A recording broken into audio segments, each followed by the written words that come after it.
మళ్ళీ ఆయన పునఃసృష్టి చెయ్యాలి అని ఎప్పుడు అనుకుంటాడో అప్పుడు ఎక్కడ మొదలు పెట్టాలి సృష్టి అనుకుంటాడో అక్కడ నిలబడి బాణం పెట్టి కొడతాడు ఆ కుండని.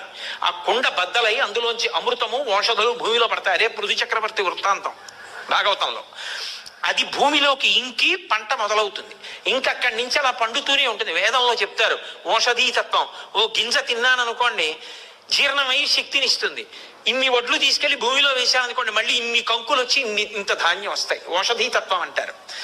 అలా ఓషధీతత్వం అమృతంతో కలిసి భూమిలో మళ్ళీ మళ్ళీ పెరిగేటట్టుగా అనుగ్రహిస్తాడు. అనుగ్రహించి కుండ బద్దలైపోయి అమృతము ఓషధులు భూమిలో వెళ్ళిపోతాయి. ఆ కుండ నీళ్లలో నిలబడిపోతుంది. బద్దలైపోయిన కుండ అది శివలింగం అయిపోతుంది.